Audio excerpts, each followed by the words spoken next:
야성 A-3목장 장미경 집사입니다.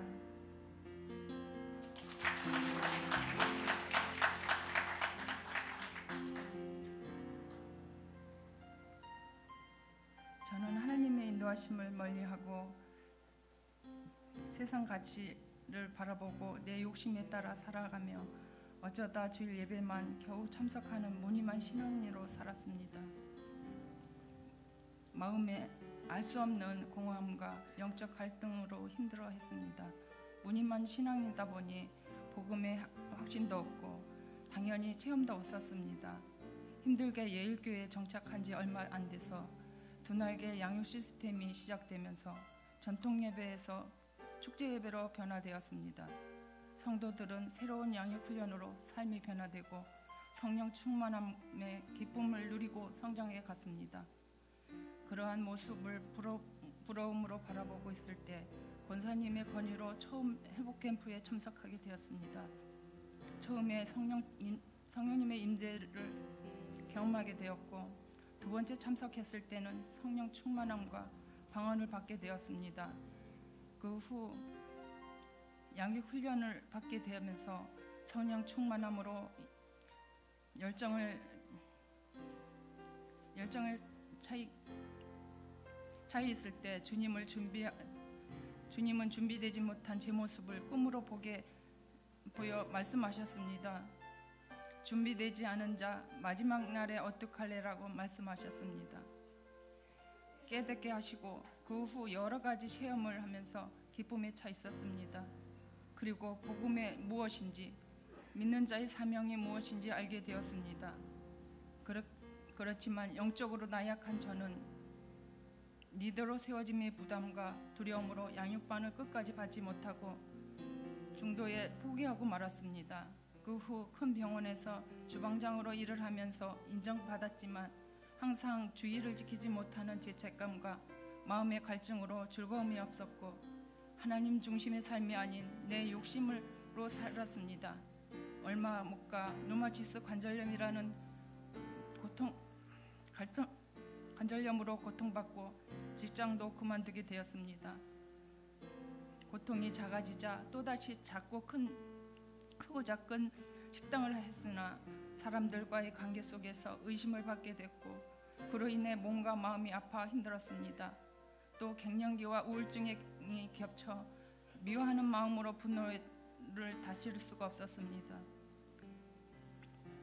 각자의 삶에 바쁜 가족에게 위로를 받지 못했고 목자의 위로와 가끔 만나는 친구들의 위로가 있었으나 그때뿐이고 답답함과 미움이 가시질 않았습니다. 모든 삶을 내려놓고 혼자만의 공간으로 숨어버리고 싶은 마음뿐이었습니다. 새벽기도와 철야 예배를 끊고 살던 저는 기도의 자리를 갈망했지만 영적으로 눌려있던 저는 쉽게 기도의 자리로 나갈 수 없었습니다.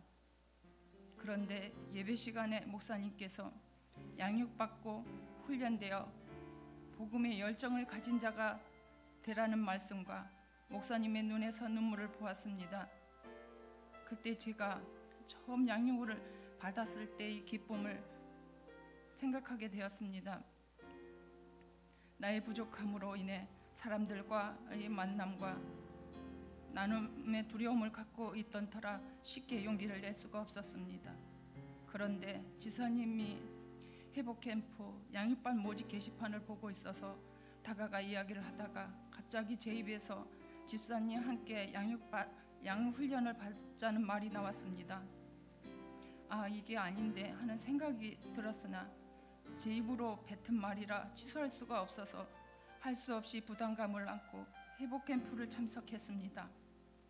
하나님께서 주신 은혜는 기대하며 마음을 안고 찬양을 하던 내 가슴이 두근거림으로 숨이 차 찬양을 제대로 부를 수가 없더니 저 시간부터 성령님 임재로 주체할 수 없는 눈물이 시간마다 끊이지 않고 흐르게 하셨습니다. 주님의 부르심에 순종하지 못한 저를 용서하시고 제가 품고 있는 미움과 원망을 씻어주시고 사랑하는 마음을 달라고 목이 쉬도록 주님을 붙잡고 기도했습니다. 3교시에 보여주신 주님의 고난받는 정성 속에서 죽기까지 우리를 사랑하시고 용서하시는 주님의 모습을 보면서 깨닫고 회개했습니다. 주님 앞에 순종하지 못한 저를 주님은 사랑한다 내 딸아, 내가 너를 잘하노라, 사랑한다 내 딸아, 찬양으로 위로해 주셨습니다.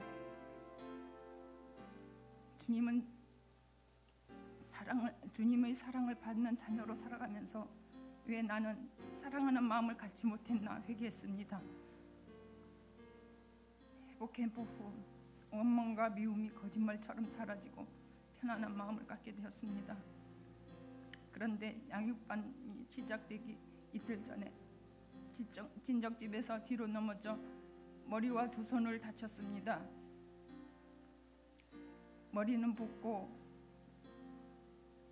걸을 때마다 머리가 흔들리고 아프고 미열이 났으며 두 손목은 피멍이 들어 붓고 쓸 수가 없게 되어 보호대를 착용하게 되었습니다. 하지만 어렵게 시작한 양육은 포기할 수 없었기 때문에 듣기만 하자는 생각으로 수업에 참석했는데 다행히 손가락은 움직일 수가 있어 필기를 할 수 있었습니다. 둘째 주 양육 시간이 6시 40분경에 끝나고 급하게 집으로 돌아오니 평소보다 일찍 남편이 돌아와 화가 나 있었습니다. 저녁 준비를 안 하고 늦게 다닌다며 화를 내며 양육을 받지 못하게 방해를 하는 것이었습니다. 그 다음 주 양육반을 작정을 하고 기도하고 들어갔습니다.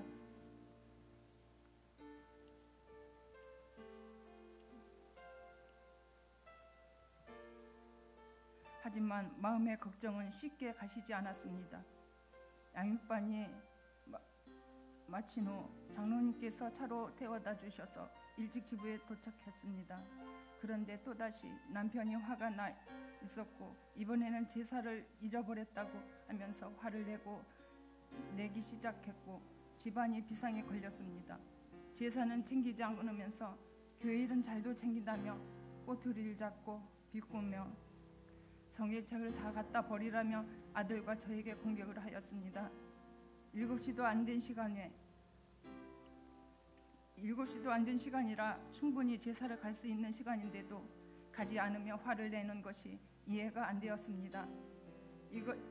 이것이 믿는 선배들이 이야기하던 영적 전쟁이라는 것을 알게 되었습니다. 그 다음 날 남편은 교통사고를 내고 합의 문제로 여러 날을 마음고생을 했습니다. 저는 목장 모임과 행복 모임에 기도를 부탁했고 남편과 베스트를 놓고 열심히 기도했습니다. 며칠 후 피해자와 합의를 하고 할 수 있었고 저녁을 먹으면서 남편이 미안한 표정으로 자기가 화를 내서 벌을 받는 것 같다고 이야기했습니다. 식사 후 일어나서 가는 남편의 뒷모습을 보니 웃음을 참을 수가 없었습니다. 감사가 절로 나왔습니다. 이후 주일이 되어 남편에게 저 오늘 늦게 들어와요 했더니 알았다고 하며 화를 내지 않았습니다. 그래서 다시 한번 7시 넘어서 들어올 거라고 했더니 알았어 하는 것이었습니다. 오 하나님 감사합니다 하면서 교회로 향할 수 있었습니다.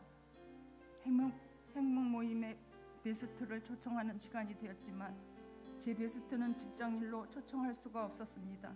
일을 끝내고 집으로 돌아오는 길에 그동안 기도해왔던 동생을 우연히 만나게 되어 행복 모임에 초청하였습니다. 동생이 행복 모임에 와서 복음을 듣고 주님을 영접하였습니다. 그리고 이후에 목장 모임에도 참석하였습니다. 이 모든 일들은 하나님께서 하셨고 은혜인 줄 믿습니다. 누구도 제가 이런 귀한 체험을 하고 변화되어지는 신앙생활을 할 줄 몰랐습니다. 옆에서 권면해 주시고 도와주신 믿음의 선배님들이 여기 있었기에 여기까지 올 수 있었습니다. 무엇보다도 지금까지 이끌어 주신 하나님이 모든 것을 예비하시고 인도하셨습니다. 양육을 받으면서 저도 복음의 열매를 맺는 믿음의 사람이 되기를 기도하게 되었습니다. 주님이 부르실 때 이제 준비됐습니다. 자신 있게 말하는 제자이고 싶습니다. 그때까지 멈추지 않고 1500 비전을 향하여 담임 목사님과 같은 말, 같은 마음, 같은 뜻으로 같은 열매를 맺기 위해 달려가겠습니다. 저를 위해 차량으로 도와주시고 격려해 주신 목장 식구들과 예일교회 성도님들에게 감사드립니다.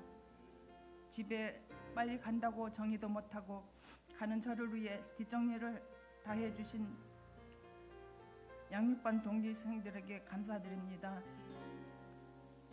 믿음이